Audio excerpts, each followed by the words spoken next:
लंबे समय से हम बात करते हैं कि भारत यूएनएससी में शामिल होगा, ये देश हमारे समर्थन में आ चुका है, ये देश हमारे समर्थन में आ चुका है, लेकिन हमेशा यही होता है कि होगा, लेकिन कब होगा सर, ये बहुत बड़ा सवाल है। और अड़ंगा कौन लगा रहा है, ये भी समझना चाहूँगा। देखिए इस बात को 30 साल से ऊपर हो गए। 1992 में पहली बार ये शुरुआत हुई थी कि G4 करके, ग्रुप ऑफ 4 कि जिसमें भारत, जापान, जर्मनी और ब्राज़ील जी, कि ये जिसमें से जापान और जर्मनी उन्नत अर्थव्यवस्थाएं थी, भारत और ब्राज़ील विकासशील थे। ब्राज़ील वहाँ का सबसे बड़ा देश था जी, लैटिन अमेरिका का।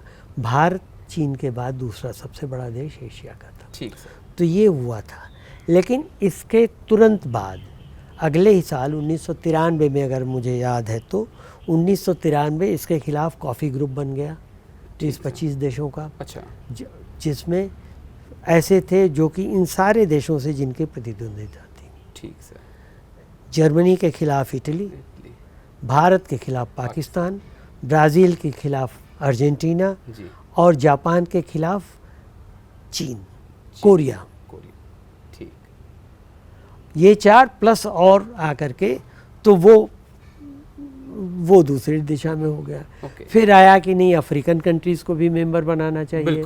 अफ्रीका की भी फिर आया कि 6-6 साल के लिए मेंबर बनाए कि इधर इनको जी जी। वो सब। लेकिन फिर आया इंटर गवर्नमेंटल नेगोशिएशन IGN के तहत, लेकिन वो चीज़ हो नहीं पाए। संयुक्त राष्ट्र संघ में पिछले 30-35 सालों में एक भी सुधार नहीं हो पाया। बिल्कुल सर। और जो हम ये कहते हैं कि सुरक्षा परिषद में सुधार किया जाए, कि सुरक्षा परिषद में परमानेंट मेंबर्स की संख्या बढ़ाई जाए या उसमें बदलाव किया जाए।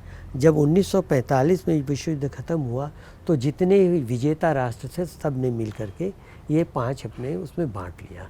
इसमें कौन थे उस वक्त भी? देखिए, इटली पराजित था, हाँ, जर्मनी पराजित था, फ्रांस मित्र देश था, UK USA मित्र देश थे, रशिया के साथ मिल करके लड़े थे जी।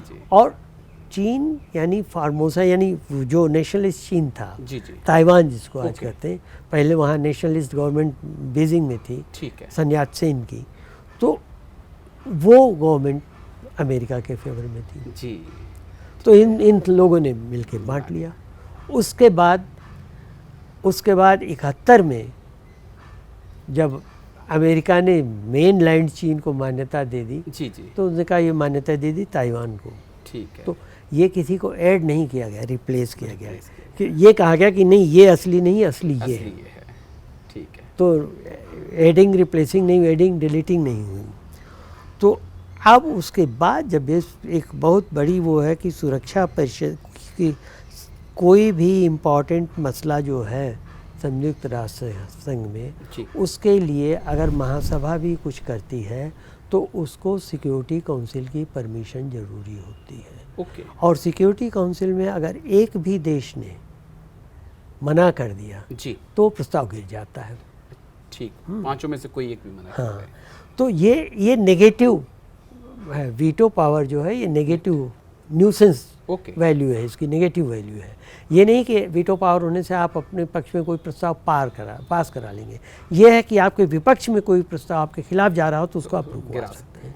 और पिछले 75 सालों का इतिहास ये है कि हमारे विपक्ष में जो भी प्रस्ताव ऐसे हुए हैं वो हमने रुकवा लिए। कोई न कोई देश, पहले रूस था, फिर बाद में अमेरिका, फ्रांस और ये UK, ये देश है जिन्होंने हमारे फेवर में वोट दिया है। तो अभी आप कितना भी हल्ला करें, कितना भी कहें, एक तो चीज़ की फैक्चुअली तो आपको कोई इससे बहुत ज़्यादा मिलने वाला नहीं है। लेकिन हाँ, ये चीज़ है कि ये एक रिकॉग्निशन होगी, मान्यता होगी कि हम उभरते हुए अर्थशक्ति हैं, हम उभरते हुए राष्ट्र हैं, हम दुनिया के 1/5वें हिस्से का प्रतिनिधित्व करते हैं और हमारी योजनाएं लोक कल्याणकारी हैं जी। तो ये जो है ये इसकी मान्यता मिल जाएगी। ठीक है। खत्म। नहीं, कोई आ रहा था। कहाँ से शुरू करें हम?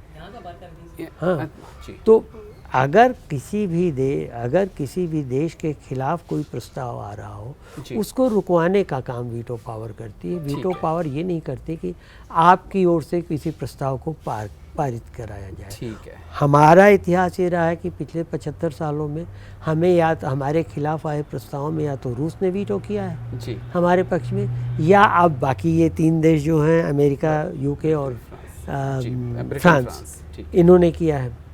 ये भी चाहते हैं, लेकिन अब सवाल ये है कि अगर किसी को रिप्लेस करना है जी, वो चीज़ भी, या किसी को घटाना है, किसी को ऐड करना है, तो वो चीज़ भी सिक्योरिटी काउंसिल के परमानेंट मेंबर से 5 की सहमति से होनी चाहिए। और चीन ये कभी सहमति देगा नहीं, ये निश्चित है। आपने देखा छोटी छोटी चीज़ों पे आतंकवादी घोषित करना, ये करना, उस पर भी चीन अड़ंगा लगाता है।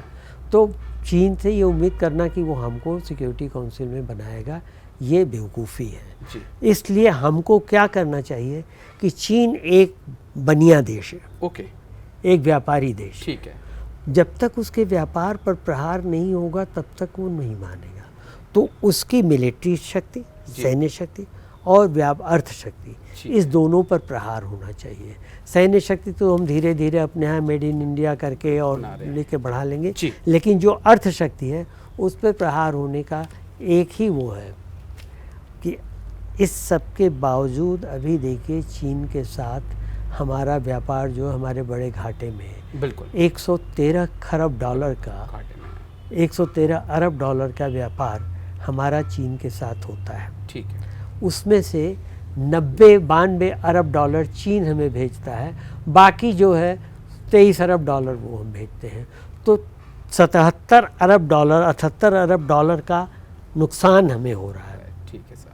ये इसलिए कि चीन खिलौनों से लेकर के, बैटरी से लेकर के, बत्तियों से लेकर, लाइट से लेकर सब चीज़ बेचता है। इवन गणेश लक्ष्मी की मूर्तियाँ भी वहाँ से हम कर रहे हैं। तो अगर हम ये करें जी, अपने लोगों को समझाएं कि भले ही थोड़ा सा महंगा पड़ेगा, लेकिन टिकाऊ होगा, अच्छा होगा और चीन के मुंह पे तमाचा होगा। बिल्कुल।